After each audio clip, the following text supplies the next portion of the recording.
Thank you for joining me for another Quick Hits conversation. I'm Dr. Robyn. I'm a concierge high-performance psychologist providing luxury-level support to executives, entrepreneurs, celebrities, and athletes. With me today, I have Atif Agha. He's a technology specialist doing data analytics and an avid runner.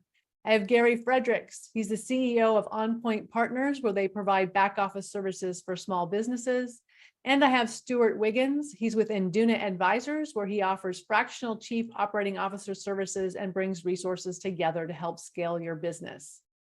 The question I have today, how do you tell if you're good at something? Gary, kick us off.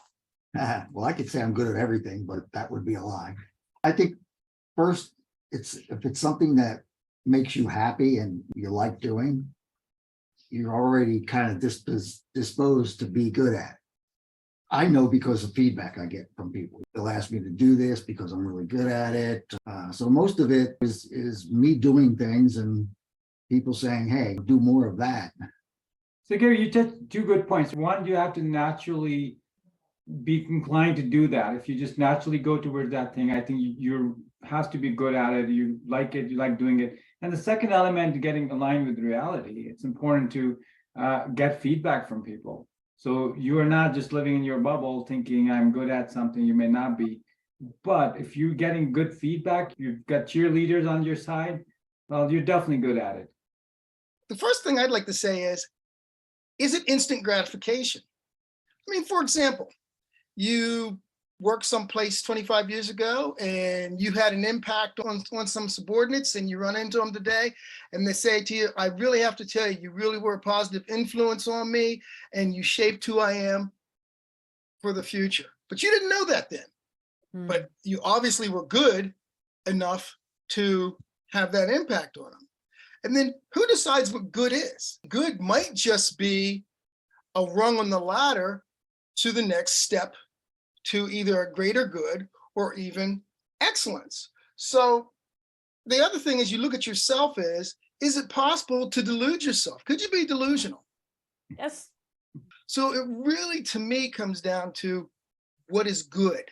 And I think the fundamental point to me is it's not always the instant gratification. I think that's interesting to think about what defines our standards. So that's a way broader discussion in terms of it could be cultural influence, it could be influence of your friends, society, and that defines what your moral, ethical, or valuable standard is going to be. And once you have that set, you're always going to judge yourself against that and assess yourself against that.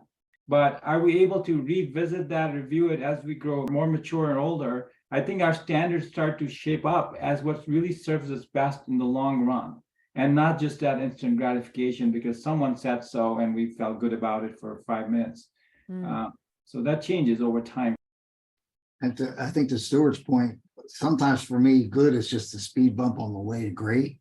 Other times, good is good enough. It depends what it is, what I'm doing and how it affects me in my life. There is a part to it, though, that the more you know, the more you realize you don't know. So if you start out doing something and you think it's like this big and you can do this much of it, well, then, oh, I'm good at that. But as you realize, oh, no, this is really a big thing and I could be really like, and you start to recognize, I think, Stewart, you made the point, like what is good? I think it depends upon your perspective and who you're comparing yourself to. So for example, as a volleyball player, I was a pretty decent volleyball player. I played competitively, made some money at it. Fine, good. But if you put me on the court with like somebody in the Olympics, I was horrible. There was no way I would have been able to compete with them. I can remember as a young cadet, I thought I was pretty good. I was pretty cocky because that's how it is when you're in the military. And I can remember one of the officers that charged us. He looked at me and he said, you're not as good as you think you are. So you need to get yourself squared away. And I'll never forget that because I wasn't as good as I thought I was. Now, I might have been on the path and might have had some behaviors, but I always put that in the back of my mind. You're not as good as you think you are. Yeah, it also comes down to the level of contentment. I've seen people who really are pushing themselves all the time because they're comparing themselves with themselves. And they're like, I am not good enough today. This is where I want to be. But if you may look around and you're like, I'm much better than most people around me, but I'm still not content.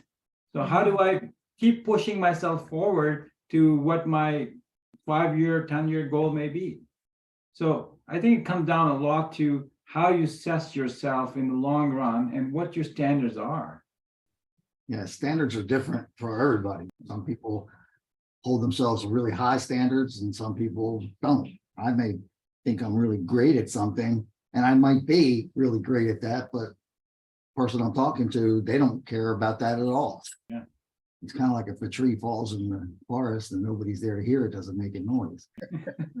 Well, that depends upon your definition of noise, whether noise is vibration or an interpretation of vibration, but that's a different question. Different question, but it's the same thing. If they don't look at that topic or that activity as being something important, you're not going to get. Some people, you know, can you touch go a good point? Some people are high achievers and then they're just never happy with nothing good enough.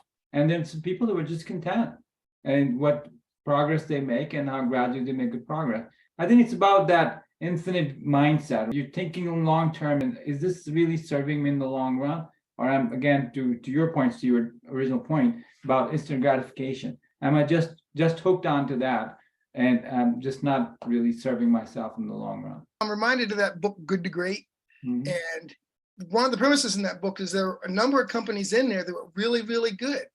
But in the next volume of that book, more than half those companies were not even on the good list anymore because they were satisfied with good. I mean, I'll use Kodak as an example. Really great with film. Mhm. Didn't anticipate digital. Mhm. They fell to the wayside. Good may just be the basic standard. And anything above that is what you should be striving to or never be satisfied. Because if you become satisfied with good, then you will not achieve a higher standard. Yeah, I think the Peter principle kicks in for everybody at some point, rising to your level of incompetence. And it depends what you want to do. If you want to, I want to become great at it. I'm not great at it now. Matter of fact, I stink at it. I have to learn. Or you just say, okay, I'm happy where I am. It's funny. I know a lot of guys that they're good golfers and they say, when I turn 50, I want to go on the senior tour. And then they find out that they're not that good. Yeah. It really depends upon who you're comparing yourself to. And I do think that being good at something is a sliding scale, because I've definitely had situations in my life where people have given me feedback. Oh my goodness, you're so good at that. And I thought, oh, I could be so much better. And that's why I think it's hard. We're having a really hard time defining, how do you tell? How do I know if I'm good at something? And your job, how do you define good? I don't have a good answer for that question. I don't have a good answer for a good question. Oh my goodness. That's a lot of goods. I don't know. I don't know how you define good. There's a personal aspect to it. Do I feel like I do this at a level that is enough for what I'm trying to accomplish? Being a former athlete and having that striving mindset, which you mentioned, Atif, I do feel like I can always be better. So good to great is there, where's the line? I have no idea. And that's how we all are we're different, right? People have aspirations. Some people are okay with where they are and they're not striving for the best. And you know when you're good at something, when your standards are right in a way, like in your case, Robyn, when you actually making difference in someone's life and you bring that change, you see it. You see that happening and you can tell that's great. That is your good standard right there. Personally, if you feel good or not, I mean, that's your own decision, but you're making a difference in people's life. That's another standard itself. True. When I was working in industry and hiring people, I didn't want everybody to be a world beater. You know, keep moving up. I like the steady Eddies. I like to have people who had, you know, they worked, they did a great job while they were there, but they had a work-life balance and they wanted to spend more time with their families or, you know, doing other things. And that was great. You know, that way I didn't have everybody competing to move up. So, you know, none of these things are good or bad.